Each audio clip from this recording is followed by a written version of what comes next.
پاکستان اپنے آپ کو مدرسے سے جدا نہیں کر سکتا, مسجد سے جدا نہیں کر سکتا, دین سے جدا نہیں کر سکتا, کیونکہ اگر پاکستان سیکولرزم کی طرف جائے گا تو وہ اسلامک ریپبلک آف پاکستان نہیں ہوگا, وہ کوئی ڈیموکریٹک ریپبلک آف پاکستان ہو سکتا ہے, وہ اسلامک ریپبلک آف پاکستان نہیں ہو سکتا. میں یہ ایگزامپل دے رہا ہوں, سخت کر کے یہ ساتھ بیٹھیں. ایک دفعہ یقین کریں, جو نام آپ لیتے ہیں نا اس ٹائم پریولنٹ جو اسکولز آف تھاٹ ہیں, یہ اگر اکٹھے ہو جائیں, یہ اتنی بڑی طاقت ہے یاسر بھائی, اسی لیے تو ان کو اس انتشار کو ہوا دی جاتی ہے. دی اینمی نوز کہ یہ اگر اکٹھے ہو گئے تو جو سیلاب آئے گا اس میں بڑی سے بڑی طاقتیں بہہ جائیں گی. پروسیس تھے.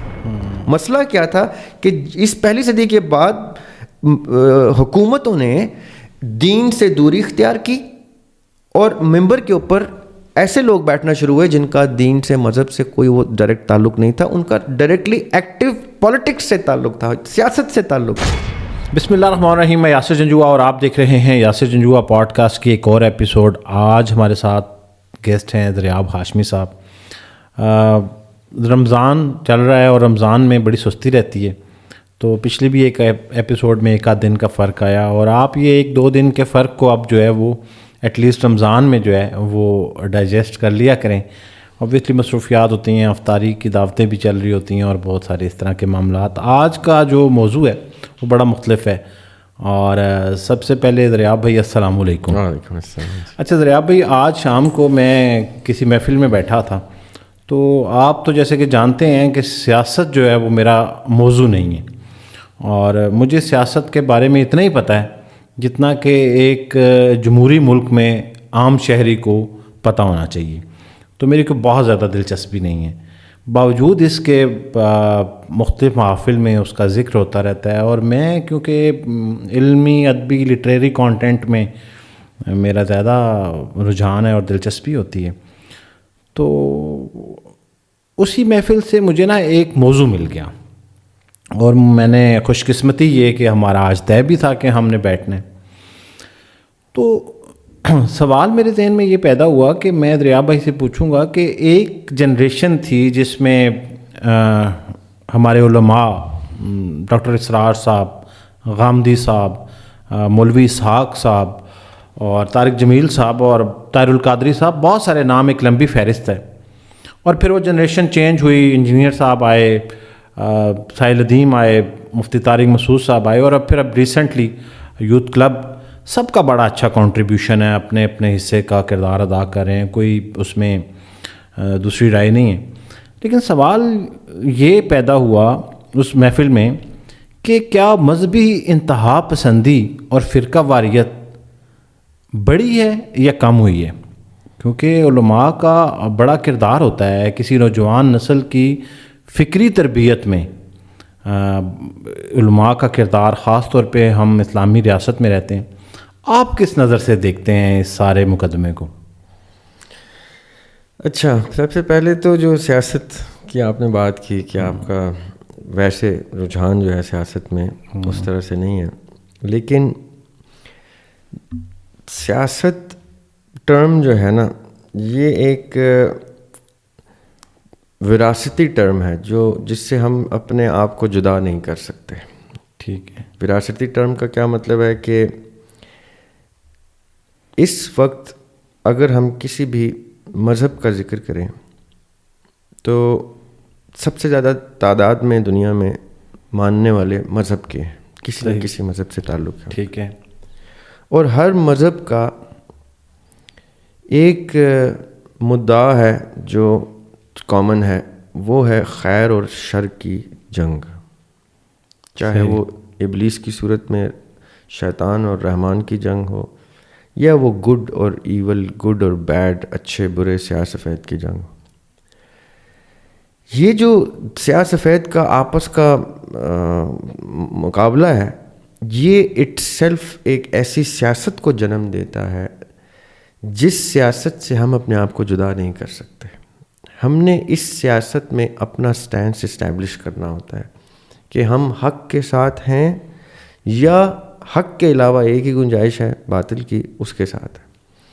لا محالہ ہر انسان کی کوشش ہوتی ہے کہ وہ حق کے ساتھ ہو. جیسے وہ حق کے ساتھ اپنا ایک سٹینس اسٹیبلش کرتا ہے, وہ اپنی پہلی سیاسی پوزیشن اسٹیبلش کر لیتا ہے. صحیح.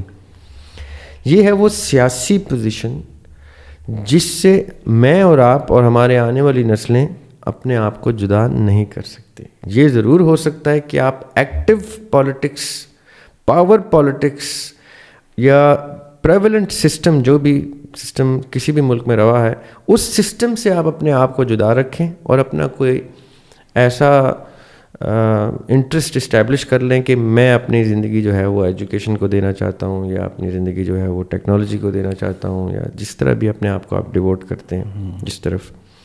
لیکن چاہتے نہ چاہتے ہوئے آپ ایک سیاسی اینٹی اس دنیا میں اتر آئے ہیں.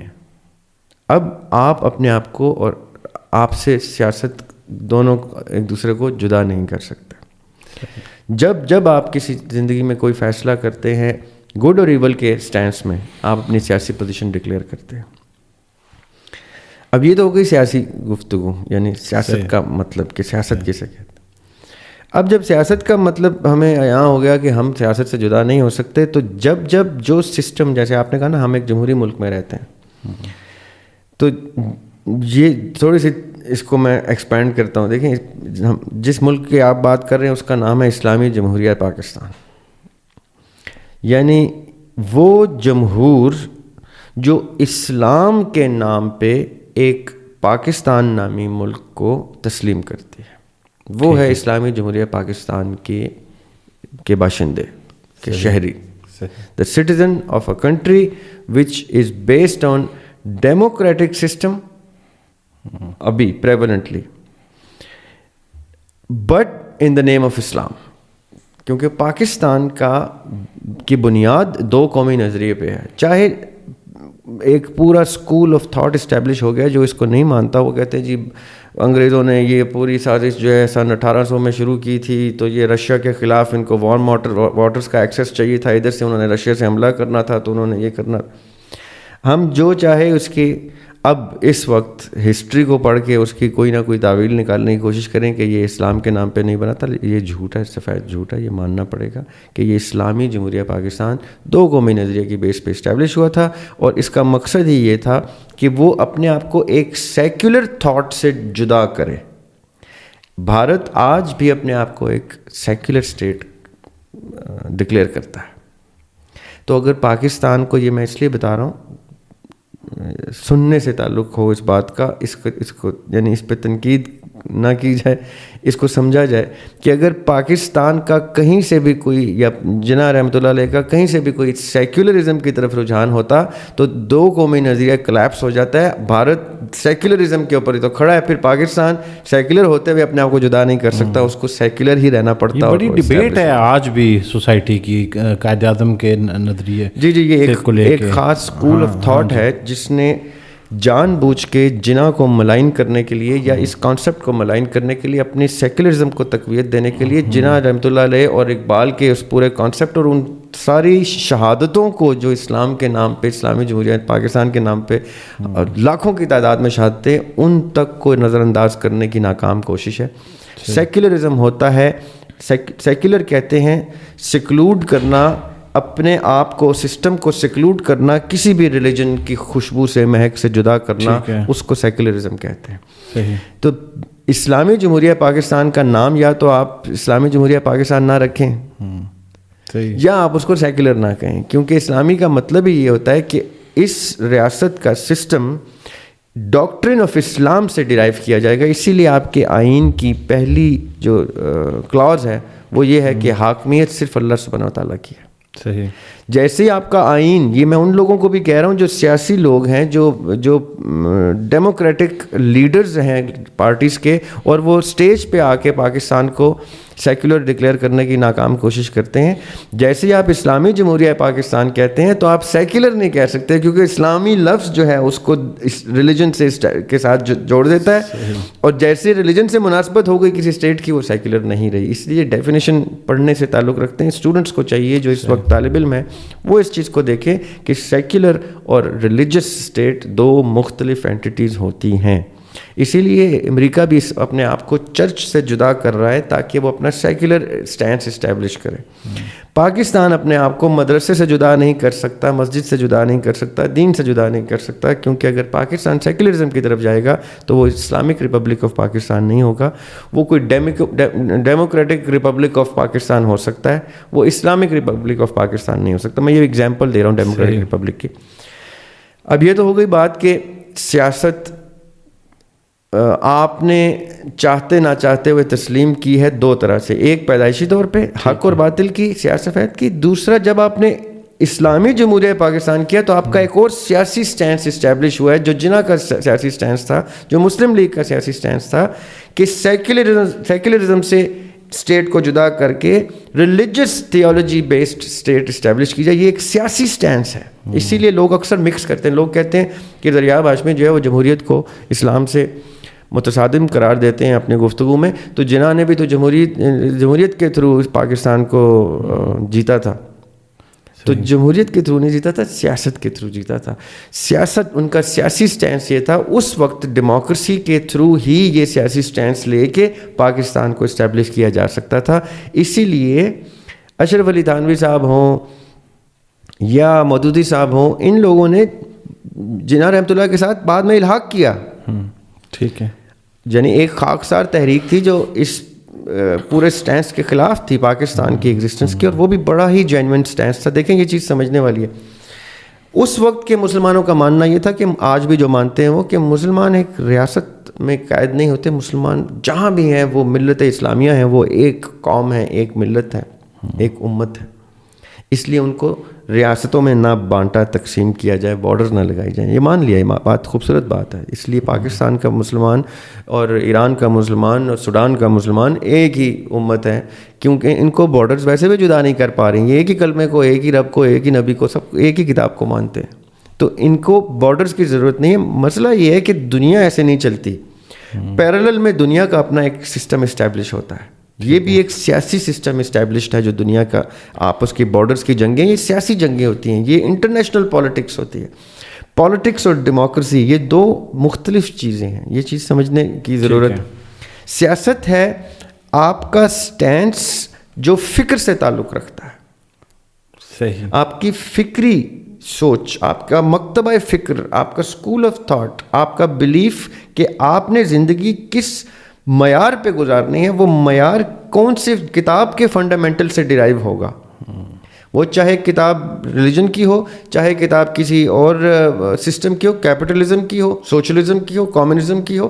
جس بھی کتاب سے آپ کا معیار اسٹیبلش ہوگا وہ آپ کا سیاسی سٹینس ڈکلیئر کرے گا. اب جیسے کوئی کہتا ہے اسلامی جمہوریہ پاکستان, تو اس نے اپنا فنڈامنٹل جوڑ دیا قرآن سے. اب جیسی یہ ایک سیاسی پوزیشن ہے پاکستانی کی کہ ہم اسلامی جمہوریہ پاکستان کے باشندے ہیں. یہ سیاسی پوزیشن ہے, جمہوری پوزیشن نہیں ہے. یہ ایک سیاسی پوزیشن ہے جمہور کی, ڈھیر ساری عوام کی سیاسی پوزیشن کہ وہ اسلام سے تعلق رکھتے ہیں. اچھا, اس سے پہلے میرے ذہن میں ہمیشہ جو ہے وہ ابھی آپ کی گفتگو سے یہ دو ڈفرینٹ چیزیں سامنے آئیں. مجھے ہمیشہ سیاست اور جمہوریت کے دونوں الفاظ جب سننے کو ملتے تھے تو ایک ہی قسم کا اسکیچ ذہن میں آتا تھا, جبکہ آپ یہ کہہ رہے ہیں کہ سیاست اور جمہوریت جو ہے یہ دو مختلف چیزیں ہیں. یہ زیادہ غلط العام یہ پروموٹ بھی جان بوجھ کے کیا جاتا ہے. اچھا, کہ سیاست کو جمہوریت سے ایسے جوڑ دو کہ جیسے جمہوریت ہی سیاست ہے اور سیاست ہی جمہوریت ہے. تو پھر اس کا مطلب ہے کہ کسی ملک میں صرف سیاسی نظام ہو ہی نہیں سکتا.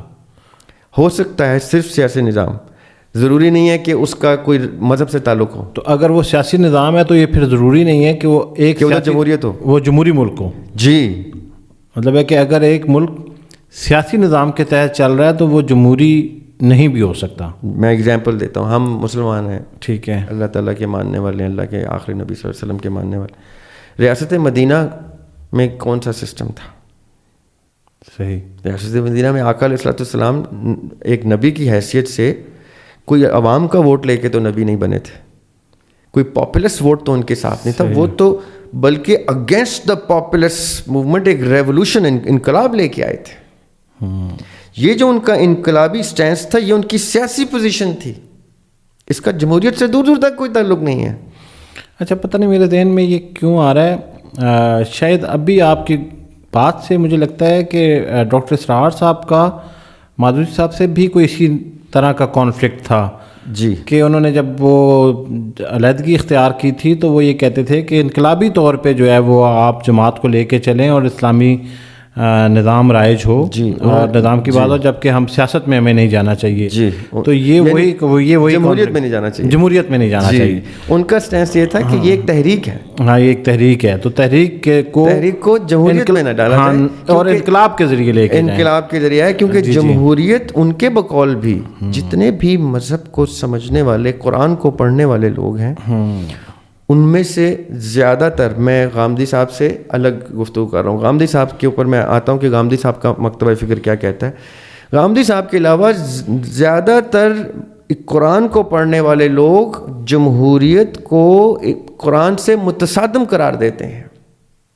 غامدی صاحب کہتے ہیں کہ نہیں، وہ ایک صورت ہے، سورہ شورا قرآن پاک کی، اس کی آیت ہے، اس آیت کا ایک حصہ ہے جس کو غامدی صاحب سیاست کے جمہوریت سے جوڑتے ہیں، وہ ہے امرہم شورا بینہم. مسئلہ کہاں ہے؟ اب یہ ڈسکشن کہیں اور چلی جائے گی، میں خالی ٹچ کر دیتا ہوں. مسئلہ یہ ہے کہ امرہم شورا بینہم میں لفظ شورا یوز ہوا ہے، رائے شماری یوز نہیں ہوا. شورا اور رائے شماری میں فرق ہے. دیکھیں شورا کسے کہتے ہیں؟ آپ بھی ماشاءاللہ فیملی مین ہیں، ایک آپ کے گھر میں بہت سے معاملات ایسے ہوتے ہیں جس میں آپ اپنی بیگم سے مشاورت کرتے ہیں. جی. پھر آپ ایک خاندان سے تعلق رکھتے ہیں. صحیح. آپ کے کتنے خاندان کے فیصلے ہیں جس میں آپ کو آپ کے بڑے شامل کرتے ہیں مشورے میں. یہ ہے وہ مشورے میں تو قرآن بھی کہتا ہے، دین بھی کہتا ہے کہ برکت ہے. یہ جو مشورہ ورڈ ہے، اس سے شورا کا مطلب ہے آپس میں مشورہ کرنا. بائی دا وے، یہ جو سورہ شورا کی آیت ہے، امرہم شورا بینہم، اس سے پہلے 5-6 آیات آپ پیچھے جائیں تو وہ جو شورا ہے جنہوں نے آپس میں معاملات باہمی مشاورت سے طے کرنے، ان کے 5 اوصاف بھی بیان ہیں کہ کون کون سے اوصاف ہوں گے.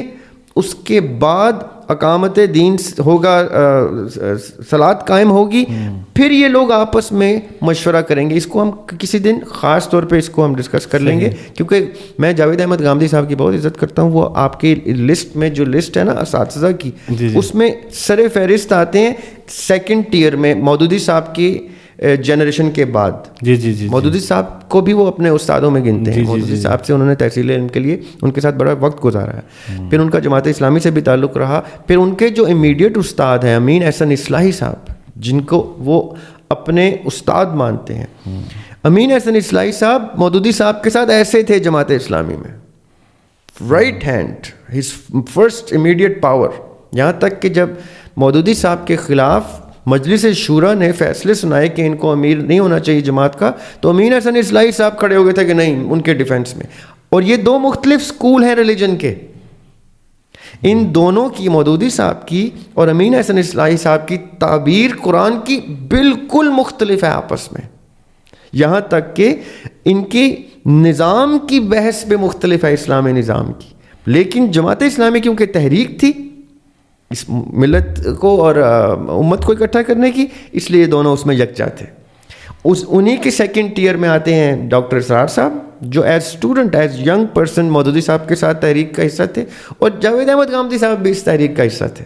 بعد میں جاوید احمد غامدی صاحب اور معاملات کی وجہ سے جدا ہوئے جماعت سے، اور اسرار صاحب اور معاملات سے جدا ہوئے. اور ان دونوں نے اپنے اپنے اساتذہ کی، امین احسن اصلاحی صاحب کے اسکول کو غامدی صاحب نے اسٹیبلش کیا، اور ڈاکٹر اسرار احمد نے مودودی صاحب سے تھوڑے سے نظریاتی اختلاف کے ساتھ اپنا ایک اسی نظام کی، اسلامی نظام کا اسکول اسٹیبلش کیا، جس کو آگے چل کے ساحل ادیم اور نظام والے جتنے بھی نظام کی گفتگو کرتے ہیں، یہ لوگ اس اسکول کو پروپیگیٹ کرتے ہیں کہ یس ایک اسلامی نظام ہونا چاہیے، یہ جمہوریت نہیں ہونی چاہیے.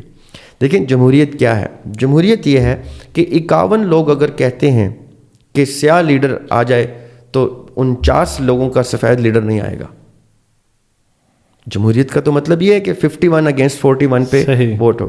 امرہم شورا بینہم یہ نہیں کہتا کہ جو پاپولر اوپینین ہے وہ ہوگا. امرہم شورا بینہم یہ کہتا ہے کہ آپس میں مشاورت اگر یہ کہتی ہے کہ نان پاپولر لیڈر کو بھی لگانا ہے تو مشاورت کا وزن زیادہ ہوگا رائے شماری کا وزن زیادہ نہیں ہوگا. جب مولا علی کی خلافت کا معاملہ تھا, درپیش تھا, تو حضرت عبد الرحمن بن عوف جو ہیں, ان کے پاس فیصلہ آ گیا تھا کہ 3 ووٹ ادھر ہوئے تھے, 3 ووٹ ادھر. اب جس کو وہ ووٹ دیں گے جس کے حق میں, یہ میں مجلس شورا کی بات کر رہا ہوں, وہ جس کو کہیں گے وہ امیر ہوں گے.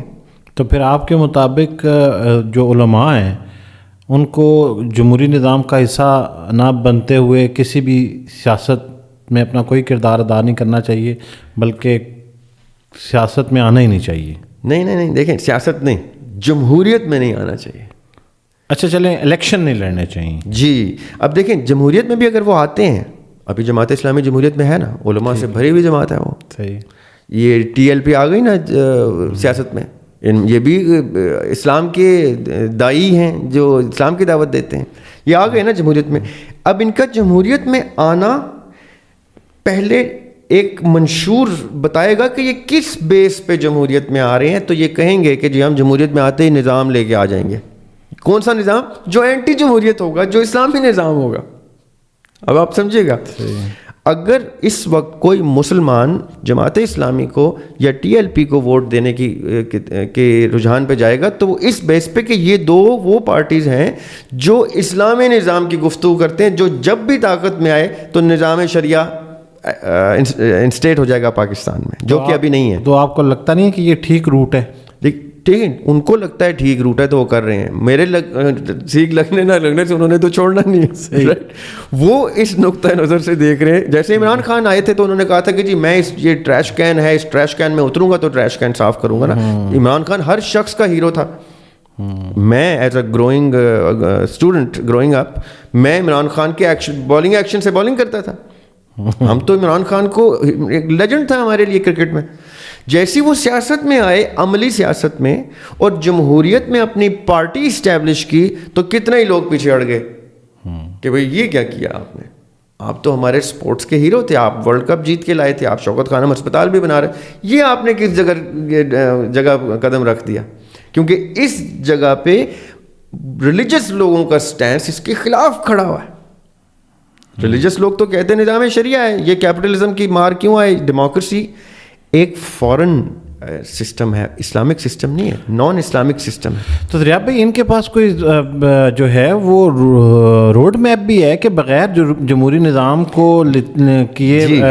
اب دیکھیں یہ سوال ہوتا ہے نا, اب سوچنے سمجھنے والا کہتا ہے کہ جی اچھا چلیں, یہ ایک سیاسی سٹینس ہے ان کا کہ یہ جمہوریت میں آ رہے ہیں, یہ سیاسی اقدام ہے, سیاسی حکمت عملی ہے کہ میں جمہوری پارٹی رجسٹر کرواؤں اور ان کے جمہوریت کے سسٹم میں رہتے ہوئے جیتوں اور پھر اسلامی نظام لے کے آؤں.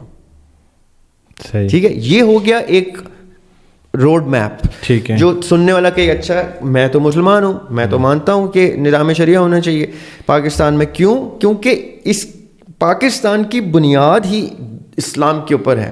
جب اسلام کے اوپر بنیاد رکھی جائے گی تو قرآن سے سسٹم نکالا جائے گا, اسلام سے سسٹم نکالا جائے گا. جمہوریت اسلام کا سسٹم نہیں ہے, کیپٹلزم, سوشلزم, کمیونزم یہ اسلام کے سسٹم نہیں ہے. اسلام کا سسٹم ہے نظام شریعہ. اب نظام شریعہ لانے کے لیے میں مجبور ہوں جی, جو لیڈر کہتے ہیں جی میں مجبور ہوں, یہاں پہ سسٹم ڈیموکریسی کا ہے, پہلے مجھے پارٹی رجسٹر کرنی پڑے گی, ان لوگوں کو اکٹھا کرنا پڑے گا زیادہ تعداد میں جو اسلام کا سسٹم لاتے ہیں. جیسے میں جیتوں گا, میں برسر اقتدار آؤں گا, میں نظام شریعہ لے کے آ جاؤں گا. تو جیسے آپ نظام شریعہ لے کے آئیں گے تو آپ کو کیا کرنا پڑے گا, آپ کو ایک مجلس شورا اسٹیبلش کرنی پڑے گی. مجلس شورا اسٹیبلش کرنی پڑے گی, جو مجلس شورا آگے سے کسی خلیفہ کا تعین کرے گی یا جو بھی امیر ہوگا اس کا تعین کرے گی. تو جیسے آپ نے یہ کیا, ایک مجلس شورا اسٹیبلش کی, تو آپ نے یہ ڈیموکریسی کے سارے سسٹم کی تو پیرلل ایک سسٹم اسٹیبلش کر لیا. پھر تو مجلس شورا ڈیسائیڈ کرے گی کہ پرائم منسٹر کون ہوگا, مجلس شورا ڈیسائیڈ کرے گی پریزیڈنٹ کون ہوگا, عوام تو نہیں ڈیسائیڈ کرے گی. پھر عوام مجلس شورا کے کردار کے اوپر کوشچن کر سکتی ہے کہ مجلس شورا میں صادق اور امین لوگ ہونے چاہیے اور ایسے لوگ ہونے چاہیے جن کے فیصلے کو ہم سراہیں, جن کے فیصلے کے اوپر ہم سر تسلیم خم کریں کہ جی یہ جو شخص, یہ مجلس جس شخص کو لے کے آئے گی وہ جینوئنلی ٹھیک آدمی کو لے کے آئے گی, اور وہ شخص ڈرے گا. دیکھیں فرق کہاں آتا ہے, ایک بات میں لازمی ایڈ کرنا چاہتا ہوں. جب آپ اسلامی نظام کا سربراہ مقرر کرتے ہیں تو وہ ڈرتا ہے. ٹھیک ہے, وہ کہتا ہے میں نہیں بنوں گا. کیوں؟ کیونکہ اکاؤنٹیبلٹی بہت سخت ہوگی. اور جب آپ ڈیموکریٹک سسٹم میں آتے ہیں تو کہتے ہیں میں بنوں گا, مجھے ووٹ دو, میں سب سے اچھا ہوں, باقی برے ہیں. میں ایک دم سے رخ ہی چینج ہو جاتا ہے, اپنی تعریفیں کرنا شروع کر دیتا ہے شخص. میں حقدار ہوں جی, میں یہ, باقی تو چور ہیں, باقی ویسے ہیں. جو بھی سیاسی جمہوری لیڈر آئے گا آپ دیکھنا وہ یہی باتیں کرے گا. لیکن لگتا تو یہ ہے کہ یہ احتساب زیادہ سخت ہے. آپ ملک کے حالات دیکھ نہیں رہے کہ ہر وزیر اعظم جو بنا ہے ابھی وہ ایک احتساب کے اتنے سخت پروسیس سے گزرا ہے کہ اس کے وہ احتساب کے پروسیس سے نہیں گزرا. یہ بھی ایک بڑے مزے کا آپ نے پوائنٹ ہائی لائٹ کر دیا. وہ سیاسی مارا گیا ہے. دیکھیں سیاسی ایک جمہوری سسٹم کو اسٹیبلش کرنے کے لیے کچھ سیاسی اینٹیز ہیں, پولیٹیکل اینٹیز ہیں جو پاکستان میں ایگزسٹ کرتی ہیں. صرف پولیٹیکل اسٹیبلشمنٹ نہیں ہے, ہماری ملٹری اسٹیبلشمنٹ بھی ایک سیاسی پوزیشن رکھتی ہے. پوری دنیا کے گلوب پہ ان کی سیاسی پوزیشن ہے. یہ جو لوگ کہتے ہیں نا ملٹری کا سیاست سے کوئی تعلق نہیں ہے, یہ اپنا جملہ درست کر لیں. ملٹری کا جمہوریت سے کوئی تعلق نہیں ہے. ملٹری کا سیاست سے تو تعلق بائی برتھ ہے, اور ملٹری کا سیاست سے تو گلوبل پالیٹکس سے تعلق ہے. ڈیموکریسی سے تعلق ان کا آپ نہیں رکھنا چاہتے, نہ رکھیں. اور انہوں نے جو کانٹریکٹ سائن کرنا ہوتا ہے جو بھی آئین کے تحت کہ جی ہم جمہوریت میں انٹرفیئر نہیں کریں گے, وہ یہ نہیں کہہ سکتے کہ ہم سیاست میں انٹرفیئر نہیں کریں گے. یہ پڑھے لکھے لوگ ٹی وی پہ آ کے یہ بات غلط بولتے ہیں. پاکستان کی ملٹری نے جب بھی یہ دیکھنا ہے, یہ میں آپ کو بتاؤں, لوگ سمجھیں گے میں بہت پرو اسٹیبلشمنٹ ہوں. میں بائی ڈیفینیشن آپ لوگوں کی سب کی ڈیفینیشن, میرا اپنا سٹینس پرویز مشرف کے ٹائم پہ اینٹی پرویز مشرف تھا. جب وہ لال مسجد کا انسیڈنٹ ہو رہا تھا, جب باجوڑ میں انسیڈنٹ ہو رہے تھے, جب وہ پہلے 2 سال آئے تھے, میں پرویز مشرف کے ساتھ تھا. میری اوپینین پرو پرویز مشرف تھی, رائٹ. لیکن پہلے 2 سال کے بعد جب انہوں نے کاف لیگ جوائن کی اور اس کے بعد انہوں نے وہ سٹینس اسٹیبلش کیے, ظالمانہ سٹینس اسٹیبلش کیے, اور جو لال مسجد کا انسیڈنٹ ہوا اس کے بعد میں اینٹی پرویز مشرف تھا. Not anti government, not anti establishment, not anti democracy, not anti anything, anti person. That person created. شخصی اختلاف تھا نا, میرا شخصی اختلاف تھا. حالانکہ اسی شخص سے میرا بڑا قریبی تعلق تھا. میں آپ کو بتاؤں, لوگوں کو اس چیز کا نہیں پتا. میرے والد صاحب کو جب آخری سفر تھا ان کا جس میں ہارٹ ٹرانسپلانٹ تھا, تو پرویز مشرف وہ شخص ہیں جنہوں نے پورے پاکستان میں میرے والد صاحب کا علاج فری کر دیا تھا. کہ یہ ہمارے لٹریچر کا ایک بہت بڑا نام ہے. عدیم ہاشمی کا علاج پورے پاکستان میں, ہارٹ ٹرانسپلانٹ ہو, کچھ وہ الگ بات ہے, اس وقت پاکستان میں ہارٹ ٹرانسپلانٹ نہیں تھا, جو علاج ہوگا وہ فری ہوگا. اس لیے میں قدر کرتا ہوں اس شخص کی جس نے میرے والد صاحب کی قدر کی. لیکن as a person, as a political entity, ایک سیاسی اکائی ہونے کے ناطے زریاب ہاشمی نے پرویز مشرف کو اسی طرح کرٹیک کیا ہے جس طرح کوئی بھی سیاسی شخص, کوئی سیاسی اینٹی کسی کو بھی کرنے کا رائٹ رکھتی ہے. میں نے وہ کرٹیک بھی کیا. میں نے لال مسجد کے خلاف آرٹیکل لکھے, بارہا لکھے. تمام میں نام بھی نہیں لوں گا, اخبارات نے میرے آرٹیکل چھاپنے سے انکار کیا کیونکہ وہ ڈکٹیٹرشپ تھی. ڈکٹیٹرشپ کہاں چھپنے دیتی ہے اب ڈکٹیٹر کے خلاف آرٹیکل. میں اپنا میگزین شروع کر رہا تھا منتھلی کلاک وائز کے نام سے, انہوں نے میرے میگزین بند کیا. میرے میگزین کے دفتروں پہ چھاپے مارتے تھے ملٹری والے اس وقت جب پرویز مشرف حکومت میں تھے. تو یہ قطعاً کوئی نہ سمجھے کہ میں کوئی پرو اسٹیبلشمنٹ آدمی ہوں. میں آپ کو یہ پہلے بتا دوں کہ جہاں اسٹیبلشمنٹ, پولیٹیکل اسٹیبلشمنٹ غلط ہوگی میں اس کو غلط کہوں گا, جہاں ملٹری اسٹیبلشمنٹ غلط ہوگی میں اس کو غلط کہوں گا. لیکن یہ کہنا کہ ملٹری کا سیاست سے کوئی تعلق نہیں ہے, یہ کم فہمی, کم علمی کی بات ہے, پڑھے لکھوں کی بات نہیں ہے. پڑھے لکھے کو شخص کو پتہ ہے کہ سیاسی پوزیشن پاکستان کی ملٹری کی یہ ہر وقت رہے گی سیاسی پوزیشن کہ جب جمہوریت عوام کے مینڈیٹ کے خلاف چلے گی وہ اس کو ٹاپل کر دے گی, وہ اس کو ہٹا دے گی. اچھا, اب جو موجودہ مذہب کا اور جمہوریت کا امتزاج ہے, آپ کو لگتا ہے کہ نوجوانوں کی جو کردار سازی ہے وہ ٹھیک ہو رہی ہے؟ یہ بہت اچھا سوال ہے آپ کا. دیکھیں, اگر یہ نوجوانوں کی کردار سازی ٹھیک ہو رہی ہوتی تو اتنا مذہبی انتشار نہ ہوتا. اس میں علماء کا قصور نہیں ہے. صحیح ہے. علماء کی یقین کریں, جتنے آپ نے نام لیے نا پوڈ کاسٹ کے شروع میں ان کی نیت پہ قطعاً کسی قسم کا حرف آنے کے خلاف ہوں. ان کی نیت کی گواہی میں ایز اے پرسن دیتا ہوں. ٹھیک ہے. کہ ان کی نیت یہی ہے کہ ان کے منہ سے کوئی اچھی بات چلی جائے, دین کی دعوت چلی جائے, کوئی ایک آیت بھی آتی ہے تو وہ آگے کنوے ہو جائے. یہ جتنے بھی علماء ہیں ان کے آپسی اختلاف ایک طرف, ان کی نیت ان کے عمل سے نمایاں ہے. یہ ہمیشہ اچھی بات کریں گے, یہ قرآن کی بات کریں گے, سنت کی بات کریں گے, حدیث کی بات کریں گے, اور اس کے جینوئن ہونے کی, اس روایت تک کی صحت پہ بھی بحث کریں گے. یہ سب بڑے خوبصورت لوگ ہیں اس معاملے میں, یہ کردار سازی کرتے ہیں نیشن کی. فرق کہاں آتا ہے کہ جب ان کے اختلاف رائے کو میڈیا ایکسپلائٹ کرتا ہے. آج کل بھی آپ دیکھ رہے ہیں, پچھلے 5 سال میں اور دیکھ لیں, 10 سال پیچھے چلے جائیں, یہ سارے اختلافات کو میڈیا ہوا دیتا ہے اپنی رینکنگ, ریٹنگز اور ان چیزوں کے لیے, کیونکہ ان کا کاروبار اس پہ چلتا ہے. چینل کو کون پیسے دیتا ہے؟ چینل کو اسپانسرز پیسے دیتے ہیں. اسپانسرز کب پیسے دیتے ہیں؟ جب اس کو مائلیج ملتی ہے. دیکھیں یہ بڑی سمپل سی ایکویشن ہے. میں نے اپنا پروڈکٹ آپ کے چینل پہ مارکیٹ کرنا ہے تو کب کرنا ہے؟ جب مجھے پتا ہو کہ آپ کے چینل پہ مجھے کتنے لوگ دیکھیں گے, صحیح, میری مائلیج کیا ہے. آپ کا چینل تب چلے گا جب آپ کے چینل پہ کانٹینٹ ایسا ہے جو لوگ دیکھ رہے ہیں. آپ کہتے ہیں یار کانٹینٹ چلنا ہے, اسپانسر بھی مجھے چاہیے, آپ بہت بڑا ٹی وی چینل ہے, آپ کہتے ہیں جی میں کوئی کنٹروورسی جنریٹ کر دیتا ہوں. اب وہ کنٹروورسی کیسے جنریٹ ہوتی ہے؟ 2 شرفا آپس میں نظریاتی اختلاف ڈسکس کر رہے ہیں جن کی کبھی بھی یہ کوشش نہیں ہے کہ کسی دوسرے کو کوئی بہت برا بلا کہیں. وہ خالی اپنا نقطۂ نظر سامنے رکھتے ہیں کہ مجھے فلاں مکتبہ فکر سے یہ اختلاف ہے, اور اس کا جواز اور اس کے دلائل بھی دیتے ہیں. چینل کرتا ہے ان کو ایکسپلائٹ. چینل کہتا ہے کہ اس کو استعمال کرو. کیوں؟ جیسے ہی آئی بالز آئیں گے اس کے اوپر, میری اسپانسرشپ بڑھ جائے گی, اور اسپانسرشپ میں بھی پر سیکنڈ میرے چارجز بڑھ جائیں گے. صحیح. اب یہ اپنا بزنس چمکانے کے لیے شرفا کو آپس میں لڑا دیتے ہیں. میں ان کی بات کر رہا ہوں, شرفا, میں خاص طور پہ ان کو کہہ رہا ہوں جو مذہبی پیشوا ہیں, مذہبی علماء ہیں. میں پولیٹیکل ڈیموکریٹک لیڈرز کی بات نہیں کر رہا, اس میں شرفا کا تعین ہی اور ہے.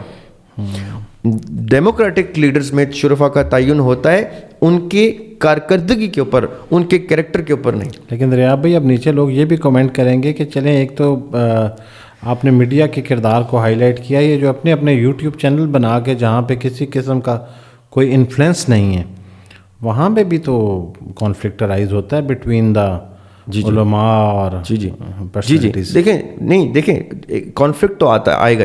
جہاں 2 عقل مند لوگ بیٹھیں گے, باشعور لوگ بیٹھیں گے, وہاں نظریاتی اختلاف ہونے کی گنجائش اسٹیبلش ہو جائے گی. صحیح.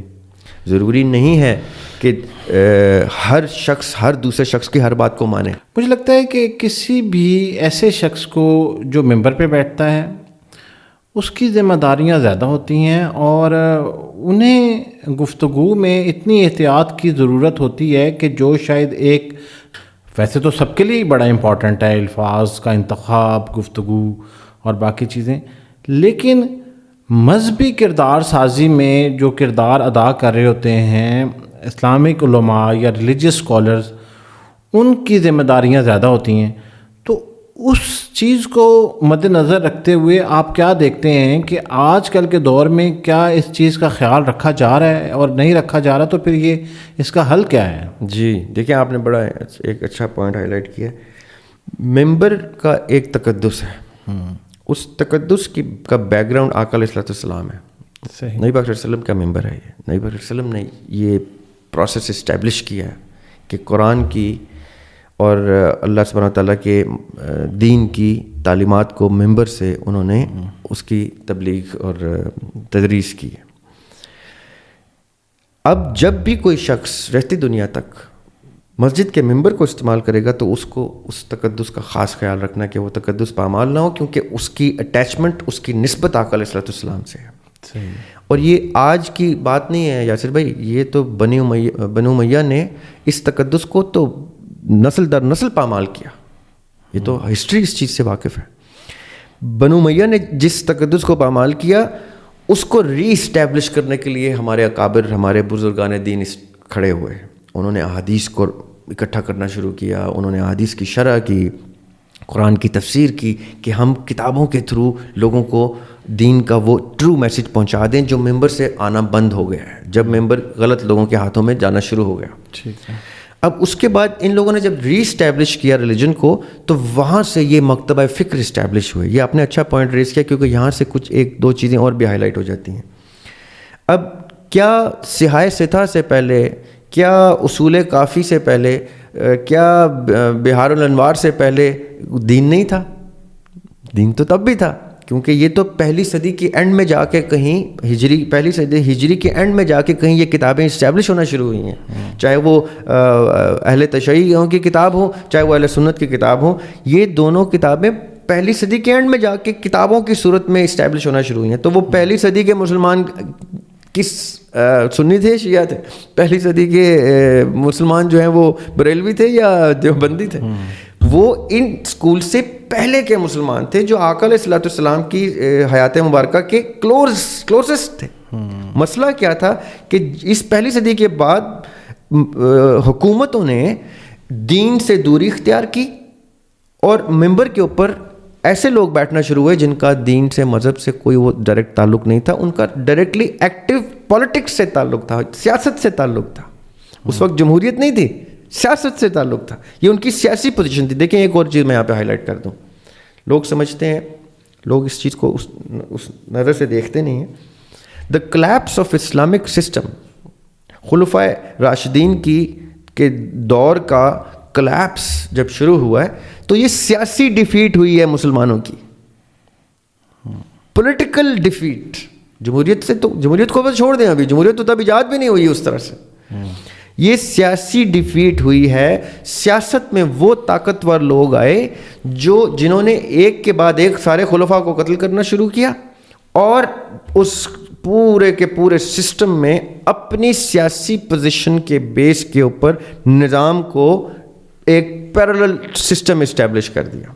وہ جدید سے معاملہ شروع ہوتا ہے اور آگے چلتا جاتا ہے. ٹھیک ہے. اب اس دوران کچھ ہمارے بزرگان دین اپنے چھپ کے, کیونکہ اس وقت اس طرح آپ حدیثیں اکٹھی بھی نہیں کر سکتے تھے کیونکہ اینٹی اسلامک سسٹم اسٹیبلش ہو رہا تھا, تو چھپ کے حدیثیں اکٹھی کر کے انہوں نے کتابیں پبلش کرنے شروع کی. اس لیے سارے یہ قتل ہوئے, یہ امام ابو حنیفہ بھی قتل ہو گئے, امام نسائی بھی قتل, یہ سارے کے سارے, امام مالک کتنی صحبتیں دیکھی, یہ سب کے سب کیوں قتل ہوئے؟ کیونکہ یہ سیاسی جنگ چل رہی تھی ایک مسلمان سے جو اپنے دین میں رہتے ہوئے پولیٹیکلی ڈفرینٹ سٹینس پہ آ گئے تھے. دیکھیں یہ کتنی خوبصورت گفتگو ہے. اس کو لوگ باعث سے دیکھتے ہیں کہ وہ منافق تھے, وہ یہ تھے. منافق تھے یا جو بھی تھے, وہ سیاست میں آپ کو ڈیفیٹ دے رہے تھے. اب واپس ایک چھلانگ مارنے لگا میں 2025 میں. اس وقت اگر کسی کا چہیتا لیڈر جیل میں ہے اور کوئی اور سامنے آ گیا تو یہ سیاسی ڈیفیٹ ہے. اگر آپ پاکستان کی ملٹری اسٹیبلشمنٹ کو اسٹڈی کریں گے تو پچھلے 75 سال میں انہوں نے اپنی سیاست کو کتنا خوبصورت پلے کیا, آپ کو داد دینی پڑے گی. چاہے اس میں انہوں نے کچھ حدود سے تجاوز کیا ہے, یہ ان کا سیاسی سٹینس ہے. کیا بنو امیہ نے حدود سے تجاوز نہیں کیا؟ وہ ان کا سیاسی سٹینس تھا. اسی طرح جب پولیٹیکل اسٹیبلشمنٹ اور ملٹری اسٹیبلشمنٹ میں جس کی فتح اور جس کی ڈیفیٹ ہو رہی ہوگی, یا یہ دونوں جب ایٹ پار آ کے ہم آہنگی سے چل رہے ہوں گے, تو یہ ان کی سیاسی داؤ پیچ ہیں جن کے اندر ہم گھوم پھر رہے ہیں عوام اور دیکھ رہے ہیں کیا ہے. اس کا جمہوریت سے کوئی تعلق نہیں ہے. یہ میں ابھی سیاست کی گفتگو کر رہا ہوں. آج اگر پاکستان یہ کہہ دیتا ہے کہ ہم جمہوری نظام سے تنگ آ گئے ہیں, ہم نظام جمہوریت چینج کرتے ہیں, ہم کوئی اور نظام چلائیں گے, تو وہ بھی ان کی چوائس ہوگی. اس میں بھی لوگ کہیں گے ٹھیک ہے, پاپولر اوپینین آ جائیں گی, ٹھیک ہے جی, اگر تو ملک کی کارکردگی بہتر ہوتی ہے اس سے اور کردار سازی اچھی ہو جاتی ہے لوگوں کی اور معیشت اسٹیبلش ہوتی ہے, تو آپ جمہوریت کو سائڈ پہ کر دیں. سیاست پھر بھی رہے گی, یہ سیاسی فیصلہ ہوگا, یہ پولیٹیکل ڈیسیجن ہوگا. یہ میں نے اتنی لمبی چھلانگ کیوں ماری کہ ایک چیز میں بیچ میں بتا دوں. جیسے ہی یہ مکتبہ فکر اسٹیبلش ہوئے بنو امیہ کی ظلم و ستم کے باوجود ان لوگوں نے اپنی کتابیں نکالیں, تو آج ہم تک وہ میسج پہنچا ہے, یہ ان کی پولیٹیکل موومنٹ سے پہنچا ہے. یہ تحریکیں جو ہیں سیاسی تحریکیں, جیسے جماعت اسلامی مودودی صاحب نے ایک اسلامی تحریک سیاسی موومنٹ اسٹیبلش کی تھی انقلاب لانے کے لیے, رائٹ. تو یہ تمام مکتبہ فکر کے علماء ایک یونائٹڈ ہو کے کسی ایک تحریک پہ کام کر کے کیوں نہیں رائج کرا دیتے وہ نظام جس کو یہ رائج کرانا نہیں لا سکتے؟ اپنے ڈومین میں رہتے ہوئے بات کر رہے ہیں, اپنی ٹیریٹری میں ایک مخصوص گروہ کو ایڈریس کرتے ہیں, جبکہ ان کا سب کا مقصد تو ایک ہی ہے اور میسج بھی ایک ہی ہے. تو یہ یونائٹڈ کیوں نہیں ہوتے؟ نہیں لا سکتے نا. دیکھیں فرق کہاں آتا ہے. آئی ہوپ کہ کبھی یہ اکٹھے ہو جائیں, میری دعا ہے. میں تو مجھ سے اکثر لوگ جب دوست یار پوچھتے نا کہ واٹ ڈو یو تھنک, کون لے کے آئے گا نظام, تو میں کہتا ہوں یہی علماء جس دن ہاتھ ملا لیں گے آپس میں, اسلامی نظام آپ کا آ جائے گا. لیکن یہ علماء آپس میں آپ دیکھ سکتے ہیں, ہر دوسرے تیسرے دن برسرے پیکار ہوتے ہیں کسی نہ کسی وجہ سے. اس سے تھوڑا سا پیچھے چلے جائیں تو غامدی صاحب اور اسرار صاحب 2 بہت بڑے نام ہیں. ہمارے دور کے سب سے بڑے 2 اساتذہ جو ہیں وہ جاوید احمد غامدی صاحب اور ڈاکٹر اسرار صاحب ہیں, جو اس وقت پاپولر تھے. مولوی اسحاق صاحب کو تو ہم نے بہت بعد میں اس طرح سے دیکھا ہے, حالانکہ وہ انہی کی ایج بریکٹ سے ہیں, بلکہ غامدی صاحب سے زیادہ عمر کے ہیں, لیکن ان کا وہ فلرش لیٹ ہوئے. مولانا طارق جمیل جو ہیں وہ زیادہ پاپولر ہو گئے تھے, یہ مولوی اسحاق صاحب بہت بعد میں جا کے پاپولر ہوئے ہیں. پوائنٹ میرا کیا ہے, یہ اکٹھے کیوں نہیں ہو سکتے, ان کی وجہ کیا ہے؟ دیکھیں, دین کو دیکھنے کی, دین کو سمجھنے کی لینز ہی ڈفرینٹ ہے ان کی.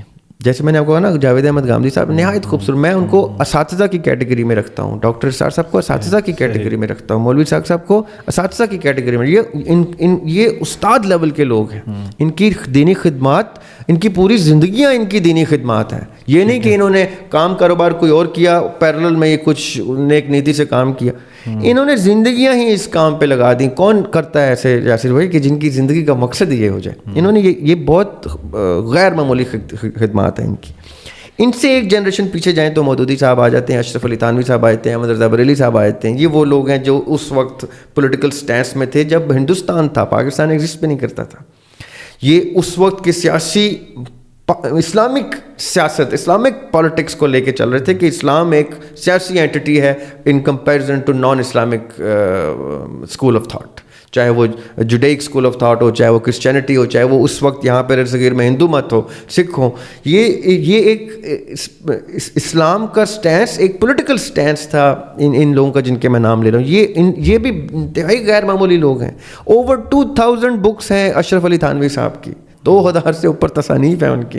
وہ عام آدمی نہیں ہے یہ, جن کو یہ اکثر لوگ گفتگو میں بڑے آرام سے ڈسکس کر لیتے ہیں. بڑے خاص لوگ ہیں. ان لوگوں کی وجہ سے آج ہماری فکر اسٹیبلشڈ ہے. ان لوگوں کی جو ابھی جن کے آپ کنٹمپریری لوگوں کے نام لے رہے ہیں, ان کی فکر اسٹیبلش کرنے میں اس پچھلی جنریشن کا ایک بہت بڑا کردار ہے. اب آ جاتے ہیں آپ کی اس بات پہ کہ سیاست, مذہب اور یہ ان کا کردار, اور پھر کردار سازی میں ان کا یہ کردار کیا پلے کرتے ہیں. دیکھیں, اس وقت ہمارے جتنے ریلیجس اسکالرز ہیں انتہائی خوبصورت گفتگو کرتے ہیں, انتہائی نیک نیتی سے بات کرتے ہیں. فرق کہاں آتا ہے؟ جہاں ان کی دین کو سمجھنے کی تعبیر میں ڈفرینس آتا ہے. اب مثال کے طور پہ آپ نے ساحل الدین کا نام لیا, انجینئر محمد علی مرزا کا نام لیا. یہ لوگ دین کی تبلیغ کر رہے ہیں.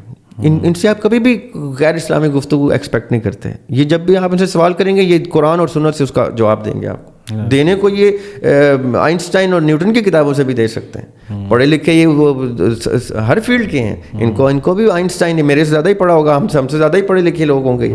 فرق کہاں آتا ہے کہ یہ انہوں نے ڈیسائیڈ کیا ہوا ہے کہ ہم نے جواب دینا ہے تو قرآن و سنت کی روشنی سے دینا. یہ ان کی انتہائی خوبصورت ادا ہے. اسی وجہ سے ان کو لوگ پسند بھی کرتے ہیں, فالو بھی کرتے ہیں. ان کے آپسی اختلافات جو ہیں وہ نظریاتی اختلافات ہیں, نقطۂ نظر کا. یہ دیکھتے وہ ایک سسٹم کو, اسلامی نظام کو لانے کی بات کرتے ہیں. ایک کہتے ہیں کہ اسلامی نظام کو لانا تو ہے لیکن اس طرح سے نہیں لانا جس طرح سے یہ دوسرے لے کے آ رہے ہیں. اس طرح سے وہ مناسب نہیں ہے, غلط ہے. اور اس کے بھی دلائل احادیث کی روشنی میں دیں گے کہ نہیں, اگر ہم حکومت کے خلاف آواز اٹھائیں گے تو یہ خروج ہو جائے گا. اب دیکھیں, وہ بھی کسی بیس پہ اس کو کسی حدیث پہ استدلال کر کے کہہ رہے ہیں. جو پیرل اسکول ہیں وہ کہہ رہے ہیں نہیں جی یہ خروج نہیں ہوگا, خروج تب ہوگا جب ایسا ہوگا. وہ بھی کسی چیز پہ دلیل دے رہے ہیں. میں اس پہ ڈیٹیل میں نہیں جا رہا, کسی دن ہم اس کو بھی ڈسکس کر لیں کہ ان دونوں کے سوچ میں فرق کہاں آتا ہے. لیکن سننے والے کے لیے, یوتھ کے لیے یہ کیا چیز ضروری ہے کہ ان کو سب سے پہلے تو ادب احترام سے ان کو دیکھیں, اور ان کے نظریاتی اختلافات کو اور باہمی اختلافات کو بھی عزت احترام سے دیکھیں. یہ آپس میں دیکھیں, یہ وہ دور نہیں ہے کہ میری بیٹھک میں 10 علماء آ کے آپس میں کوئی فکری بحث کر رہے ہیں, آپ کی بیٹھک میں کسی دن یہ آ جائیں. اب وہ دور نہیں ہے. ایکٹیو اتنے رہتے ہیں, ٹائم نہیں ہوتا, اپنی فیملی کو دینے کو ٹائم نہیں ہوتا, تو یہ مائک یوز کرتے ہیں, کیمرہ یوز کرتے ہیں. ان کے اختلافات پبلک ہو جاتے ہیں, لیکن یہ ایک دوسرے کی بڑی عزت کرتے ہیں. ان کے ایک دوسرے کی عزت واجب ہے ان کے اوپر, چاہے غصے میں اختلاف کرتے ہوں. یہ ڈیپ ڈاؤن ان سائڈ ان کو پتہ ہے کہ وہ بندہ قرآن سنت کی گفتگو کرتا ہے, وہ میرے رستے سے مختلف نہیں ہے. فرق کہاں ہے؟ اس کی سوچ, اس کی فکر میرے سوچ سے مختلف ہے. اس کے اوپر میں تلوار بھی نکالنے کو تیار ہوں اس کے خلاف. اب آپ نے کہا نا یہ اکٹھے کیوں نہیں ہوتے؟ اس لیے اکٹھے نہیں ہوتے کیونکہ ان لوگوں نے جس جو چیز ان کے عقیدے کا حصہ بن جائے گی اس میں ان کا اختلاف عقیدے کے لیول پہ ہوگا. ایک تو ہوتا ہے دیکھیں دین میں، ایک ہوتا ہے عقیدہ اللہ پر، رسول پر، کتابوں پر، تمام رسولوں پر، مرنے کے بعد پہ قیامت پر. ایک ہوتا ہے نظریہ، یعنی ایک ہوتی ہے تھیولوجی، ایک ہوتی ہے آئیڈیالوجی. تھیولوجی کے اندر ایک آئیڈیالوجی پائی جاتی ہے. جیسے میں نے کہا نا کہ آقا علیہ السلام نے جب ریاست مدینہ بنائی تو ایک آئیڈیالوجی کیا تھی کہ وہ ریاست مدینہ کے ہیڈ جو ہیں، حکمران جو ہیں، حاکم جو ہیں، وہ آقا علیہ السلام ہیں. اب وہ تو نبوت ہے، نبوت تو ختم ہو گئی. اب آقا علیہ السلام کے وصال کے بعد تو کوئی نبی آ کے وہ ڈکلیئر نہیں کر سکتا. تو ایک دم سے وہ امارت ان بزرگوں کے اوپر، کندھوں کے اوپر بوجھ بن کے گر گئی. یہ سب آپس میں اختلافات شروع ہو گئے ان کے. لیٹس ایڈمٹ اٹ، ہسٹری میں یہ اختلافات لکھے ہوئے ہیں. یہ اختلافات کس لیول کے لوگوں پہ ہو رہے ہیں جن کا نام لیتے ہوئے ہم ڈرتے ہیں کہ عزت احترام سے، تکریم سے ان کا نام لے. ان لوگوں کے اوپر جب یہ سیاسی ذمہ داری آئی تو وہ اس کو ہینڈل کرنے میں دقت ہوئی. ان کو لڑائی جھگڑے شروع ہوئے ان کے آپس میں. تلوار نکل آئی تھی جب سقیفہ میں. ایسا نہیں ہے کہ سقیفہ میں جب پہلے خلیفہ ڈکلیئر ہو گئے تھے تو تلوار نہ نکلی تھی تلوار. ادھر جنگ بندی ہوئی تھی. اس کے بعد جو خلیفہ ڈکلیئر ہوئے تھے وہ بعد میں مسٹیریسلی قتل بھی ہوئے ہیں. یہ ساری چیزیں ہسٹری میں لکھی ہوئی ہیں. پھر قتل و غارت کا سلسلہ شروع ہوا ہے. پھر یہ سارے خلفاء قتل ہوئے ہیں، یہ سیاسی قتل ہوئے ہیں سارے کے سارے.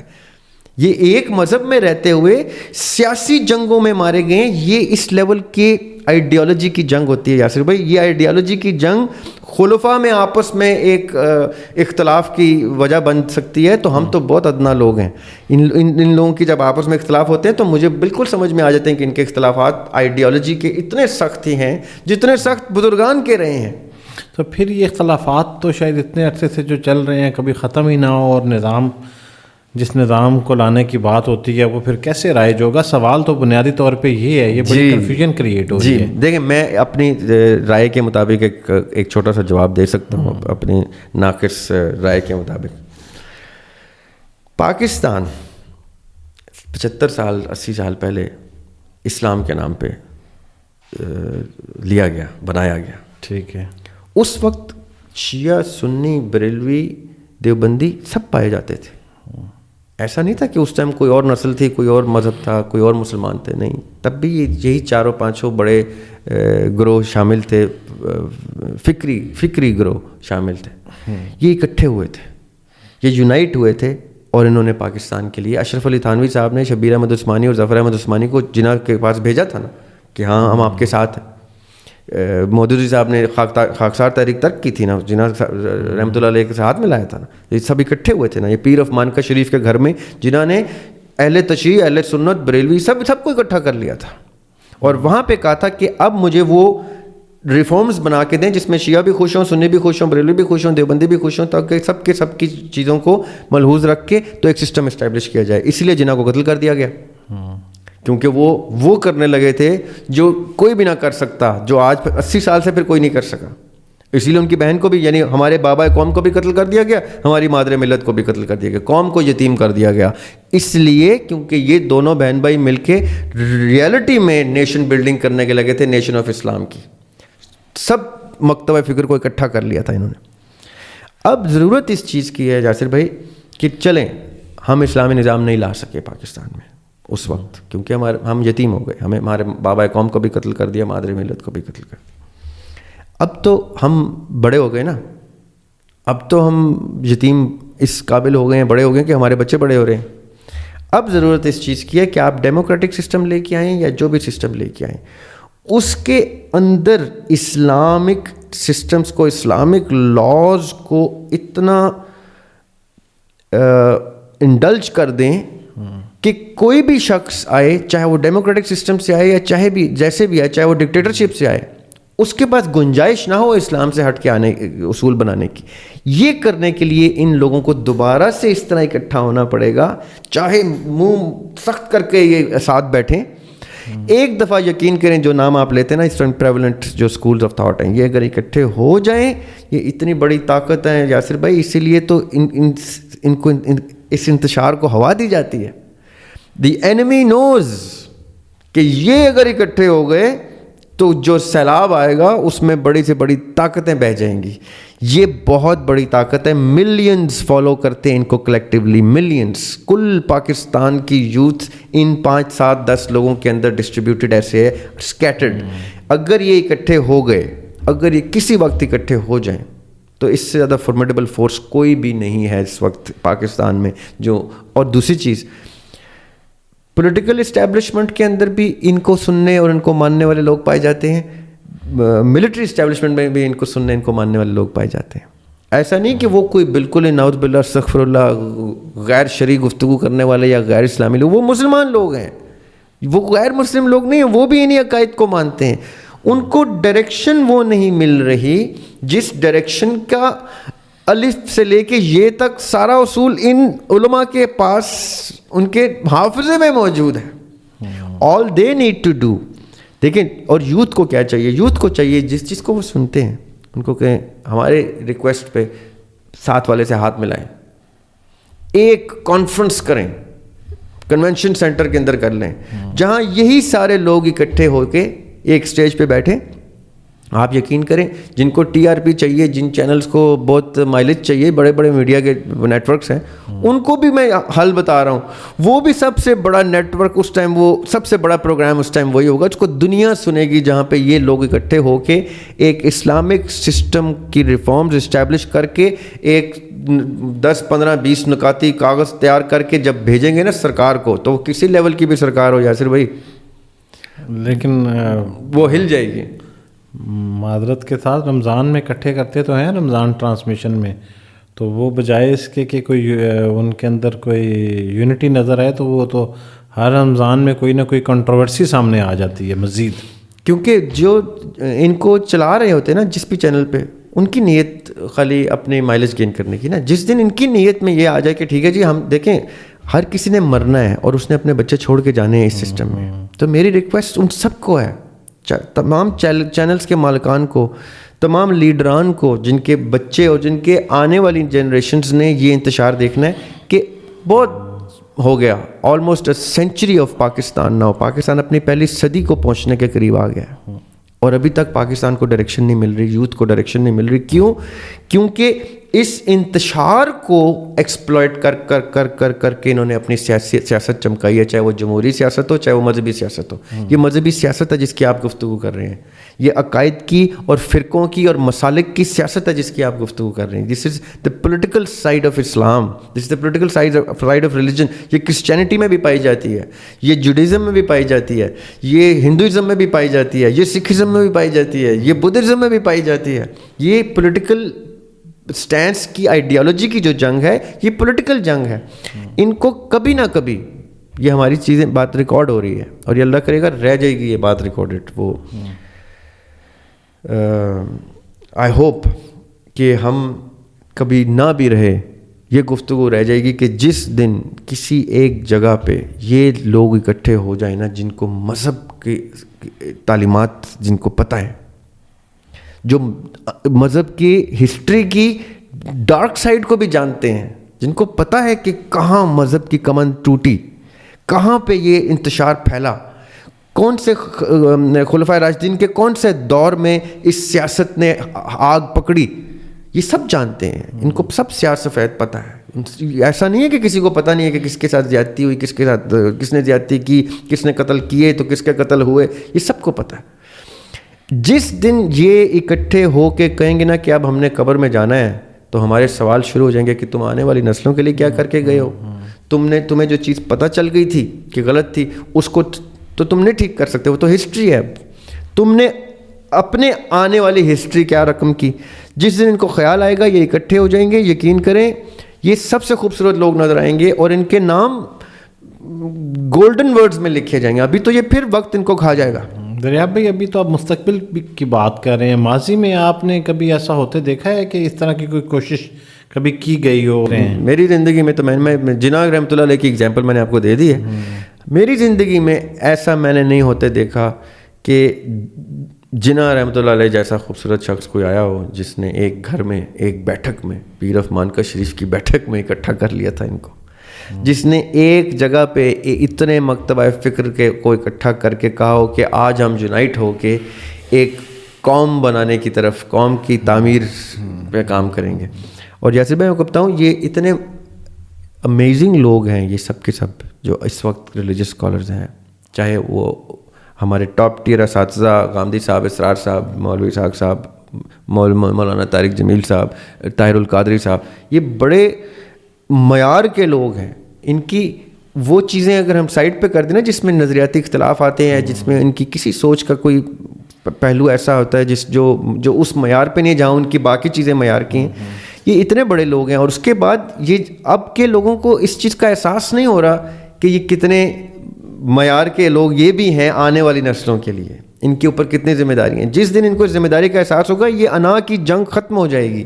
ان کو انا روک رہی ہے، صرف فقط انا کی دیوار ہے جو انہوں نے گرانی ہے. تو انہوں نے آپس میں ہاتھ ملانے اور ان کی انا کی جنگ کو ہوا دیتے ہیں وہ شر پسند عناصر جو ان کو اب دیکھیں ہو کیا رہا ہے.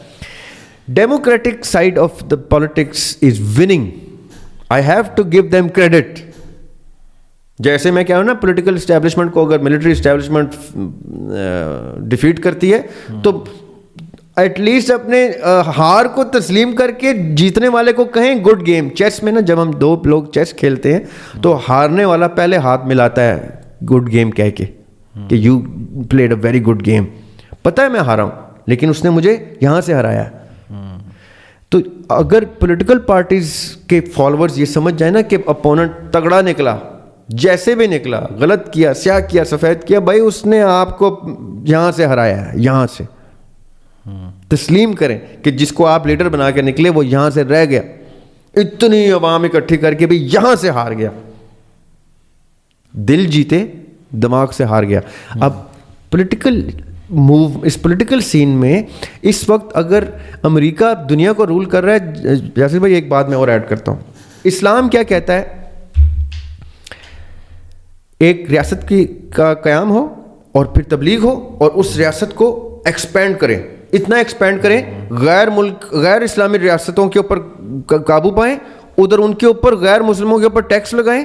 سنتے جائیں، یہ اسلام کی بات ہے. ٹیکس لگائیں، ان کو کہیں کہ اگر رہنا ہے نا ہمارے ملک میں تو ٹیکس دینا ہے، ہم تمہارے ریلیجن کو بھی حفاظت دیں گے، سب کچھ کریں گے، ٹیکس دو گے، رہو گے، اسلام قبول نہیں بھی کرنا ہم تمہیں پروٹیکٹ کریں گے، تمہیں اسلام قبول کرنے کی ضرورت نہیں ہے، لا اکراہ فی الدین، ہم دین میں کوئی جبر بھی نہیں کریں گے. رائٹ؟ امریکہ ایگزیکٹلی یہی کرتا ہے. امریکہ ان سب کے اوپر قابو پاتا ہے، ان کو فتح کرتا ہے اور ان کو کہتا ہے تم نے مسلمان رہنا، مسلمان رہو، ٹیکس دو، پیسے دو، فلاں دو، جہاں ہمیں بیسز دو، ہم جہاں دل کرے اپنے جہاز اتاریں، جہاں دل کرے اپنے بم رکھیں، جہاں دل کرے یہ ہماری آنکھوں کے سامنے ہمارے دشمن کی فتح ہے. آپ تسلیم کریں کہ وہ یہاں سے جیتا، وہ پیسے سے جیتا، وہ طاقت سے جیتا، وہ سیاست سے جیتا، دین سے نہیں جیتا، مذہب سے نہیں جیتا، جمہوریت سے نہیں جیتا، سیاست سے جیتا. اب جب ہم یہ سیاسی وکٹری لے رہے تھے، جب اسلام کی ریاست اسٹیبلش ہو رہی تھی، ہم نے بھی اسپین فتح کیا ہوا تھا، اس وقت تو ہم کہہ رہے تھے کہ یہ اسلام کی فتح ہے، یہ ہماری یہ سیاسی فتح تھی، اسلام کی جمہوری فتح نہیں تھی، سیاسی فتح تھی، ڈنڈے کے زور پہ، تلوار کے زور پہ جیت رہے تھے ہم. اب جب وہ جیت رہے ہیں تو ہم کہہ رہے ہیں جی ہم زیادتی ہو گئی، یہ ہو گئی. اسی طرح ڈیموکریسی بھی، اگر آپ نے ڈیموکریسی بھی کھیلنا ہے تو اپنے دشمن کی جیت کو ایکنالج کریں، کیونکہ آل از fair in love and war کے نعرے لگاتے ہیں یہ، تو یہ وار ہے اس میں ڈیموکریسی میں، تو آل از فیئر ان دیٹ. آپ بھی انفیئر حرکتیں کر کے آئے تھے، ایسا نہیں کہ آپ فیئر ڈیل پہ اقتدار میں آ گئے تھے، آپ بھی سو کالڈ انفیئر طریقوں سے آتے ہیں، کیونکہ ڈیموکریسی میں کچھ بھی فیئر نہیں ہوتا. فیئر اور گڈ کا اس میں تقاضے ہی چینج ہو جاتے ہیں، اس کی ڈیفینیشنز ہی چینج ہو جاتی ہیں. جب ہم ہارتے ہیں تو ہم ان کو گالی گلوچ کرتے ہیں، برا بھلا کہتے ہیں، ایسا نہیں کرنا چاہیے. اپنا معیار، اپنی ڈگنیٹی مینٹین رکھیں اور اپنی ہار کو تسلیم کریں اور ری گروپ ہوں، دوبارہ سے آئیں، جیتیں اور کہیں اب ہم جیتے ہیں. سیاست میں تو ہوتا ہی ہے، کسی بھی سیاسی لمحے میں موڑ پہ، چاہے وہ ریلیجس پالیٹکس ہو، چاہے وہ ڈیموکریسی ہو، چاہے وہ کمیونزم ہو، چاہے وہ سوشلزم ہو، ان سب میں یہ اسٹالن جو ہے، یہ جس نے کمیونزم کی عروج دیکھی ہے روس میں، اس نے 40 لاکھ لوگ قتل کیے ہوئے ہیں. آج کی گفتگو کے یہ جو اختتامیہ کلامات تھے دریاب ہاشمی صاحب کے، یہ بڑے ایموشنل لگے مجھے، کیونکہ ہم چاہیں گے کہ کسی دن بیٹھ کے مسلمانوں کے زوال کے اسباب پہ بات کریں، کہ وہ ایرا جب ہم عروج پہ تھے، ہم حکمرانی کر رہے تھے، اور پھر ایسا کیا ہوا کہ زوال برپا ہوا، اور آج ہم وہ سب کچھ دیکھ رہے ہیں جو شاید ہمیں نہیں دیکھنا چاہیے، اور ہماری آنے والی نسلوں کے لیے یہ بالکل بھی اچھا نہیں ہے۔ سر، آج بڑے عرصے کے بعد آج کی جو ہماری گفتگو ہے، ہم جب ڈسکس کر رہے تھے تو میرے ذہن میں بار بار ماہن بھائی آ رہے تھے، اور ہمیشہ وہ کبھی موجود ہوتے ہیں تو بڑا ہم انجوائے کر رہے ہوتے ہیں۔ آج وہ نہیں تھے، اور ان کا یہ بڑا پسندیدہ موضوع ہے، بڑی استفادہ ہوا مجھے تو، بہت ساری چیزیں آج کلیئر ہوئیں، اور سننے والوں کو بھی یقیناً اس موضوع کو دوبارہ بھی کبھی ہم رکھیں گے، کیونکہ اس میں بہت ڈیٹیلز ہیں۔ اور ایک چیز میں اینڈ میں جانے سے پہلے دیکھیے، ہماری یوتھ جو ہے نا، اس کو ہم کوئی ٹارچ پکڑا کے نہیں جا رہے، صحیح، وہ اندھیرے میں ہی ہے ابھی۔ میں آپ کے اس پوڈ کاسٹ کے توسط سے ریکویسٹ کرتا ہوں تمام مکتبہ فکر کے لوگوں کو،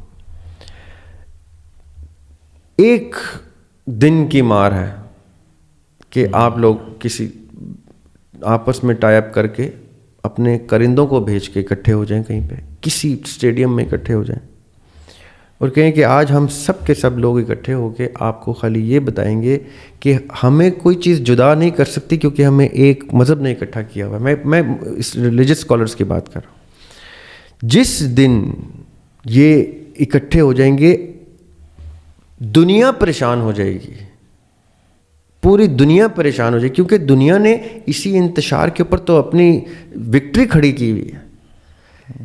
ان کی یونٹی ان کی وکٹری ہے، ان کی یونٹی نے ہی ان کو وکٹری دینی ہے، اور کوئی طاقت ان کو وکٹری نہیں دے گی۔ اللہ تعالیٰ بھی اسی انتظار میں ہے کہ کبھی اکٹھے ہو۔ ہم نے یہ سسٹم جب کلیپس دیکھا ہے جس کے آپ ذکر کر رہے ہیں، کبھی یہ بھی تب جب ان کی یونٹی اسکیٹر ہوئی تھی۔ آقا علیہ السلام نے ان کو یونائٹ کر کے رکھا ہوا تھا۔ یہ سب مختلف اسکول آف تھاٹ تھے، یہ ایک دوسرے سے اس قسم کے اختلافات اس وقت بھی رکھتے تھے جب آقا علیہ السلام حیات تھے۔ آقا علیہ السلام جاتے گئے ہیں، اس یتیمی نے ان کی یونٹی کو ٹکڑے ٹکڑے کر دیا، اور آج وہی ٹکڑے اپنے اپنے اسکول اسٹیبلش کر کے کھڑے ہوئے ہیں نا ہمارے سامنے، جبکہ اسی ایک نبی کو مانتے ہیں، اسی ایک قرآن کو مانتے ہیں، لیکن آپس کی دیواریں نہیں گراتے جو صرف اور صرف انا کے سیمنٹ سے بنتی ہیں، اور اس میں کوئی اتنی چیز دیوار کو پکا نہیں کر سکتی۔ جس دن ان سب کے سب لوگوں کے فالوورز، میں ان کو ایڈریس کر رہا ہوں جو ان کو فالو کرتے ہیں، جس دن ان کے فالوورز کہیں گے نا کہ سر سارے آپ کی تعلیمات ایک طرف، آج لائیو آپ کی کال چل رہی ہے، چاہے وہ ٹی وی پہ آئے ہوئے ہیں، چاہے وہ کسی زوم کال میں ہیں، چاہے وہ جیسے بھی ہیں، چاہے وہ کوئی بیان دے رہے، کہیں سر آج آپ کوئی سوال نہیں ہوگا، آج آپ فون کریں گے، نمبرز ہم لے آئے ہیں، فلاں کو فون کریں گے، فلاں کو فون کریں گے، یہ 5-10 لوگ ہیں جن کو ہم مانتے ہیں، جن کے نیچے کروڑوں لوگ ہیں فالوورز، آج آپ فون کریں گے، چاہے 1 گھنٹہ لگے 10 گھنٹے لگے، ہم بیٹھے ہیں، آج ایک دوسرے کو کال کر کے آپ پہلے تو سلام کریں گے ایک دوسرے کو، اس کے بعد آپ کہیں گے کہ let's talk about unity and let see what we can do. یہ اتنی بڑی طاقت ہے۔ دیکھیں پولیٹیکل پارٹیز جو ڈیموکریٹکلی پولیٹیکل پارٹیز ہیں، یہ عوام کی طاقت پہ کھیلتے ہیں نا، بالکل، ایک کال آتی ہے تو ملینز آ جاتے ہیں نا باہر، عوام کی طاقت پہ۔ ان لوگوں کی جو ابھی ریلیجس گراؤنڈ پہ فالوئنگ ہے، چاہے وہ گامدی صاحب ہوں، ملینز ان کو فالو کرتے ہیں، چاہے وہ اسرار صاحب کا اسکول ہو، چاہے وہ اسحاق صاحب کا اسکول ہو، چاہے یہ اب کے کنٹمپریری لوگ ہوں، ملینز مختلف ریاستوں میں اکٹھے ہو جائیں گے اگر پتہ چل جائے کہ یہ لوگ آپس میں ایک دوسرے سے رابطہ کرنے لگے، لائیو کالز چل رہی ہیں۔ آپ یقین کریں حکومت کے ایوان شیک ہونا شروع ہو جائیں گے کہ یہ کیا ہوا، ہم تو یہ تو اب کسی ٹائم بھی ریوولٹ ہو جائے گا، اور وہ ریوولٹ میں آپ کو بتاؤں ان کے اندر بھی ہوگا، جو حکومت کے لوگ ہیں وہ بھی خوش ہوں گے کہ چلو فائنلی کفر ٹوٹا خدا خدا کر کے، فائنلی اب سسٹم آ جائے گا، ہم کچھ چھوڑ کے جائیں گے اپنے بچوں کو، ہماری وراثت چھوڑ کے جائیں گے اسلام کے سسٹم کی۔ اور یہ زیادہ مشکل کام نہیں ہے، کرنے والے ہوں, فالوورز کو چاہیے کہ یہ میری ریکویسٹ ہے سب سے, ہر اپنے لیڈر کے اگلے لیکچر میں بیٹھ جائیں, کہیں کہ نہیں ہم نے ہونے دیتے لیکچر سر, آج آپ کال کریں گے, آج ہم دیکھ لیتے ہیں آپ کی انا بڑی ہے یا ہماری بقا بڑی ہے, ہماری سلامتی بڑی ہے. ونڈرفل. دریا بھائی آپ کا بہت بہت شکریہ. اگلی نشست میں ہم اسی موضوع کو کوشش کریں گے کنٹینیو کریں. کامنٹ سیکشن میں ضرور رائے دیجیے گا. ہم اس سے پہلے اس طرح کے کسی موضوع کو زیر بحث نہیں لے کے آئے. آپ کیا چاہتے ہیں کہ کیا اسی موضوع کو کنٹینیو رکھتے ہوئے ایک اور ایپیسوڈ ریکارڈ ہونی چاہیے؟ آپ کے کامنٹس یہ فیصلہ کریں گے کہ ہم اس موضوع کو اگلی نشست پہ رکھیں یا کسی اور موضوع کو ڈسکس کریں. سر آپ کا بہت بہت شکریہ. Thank you. Thank you so much.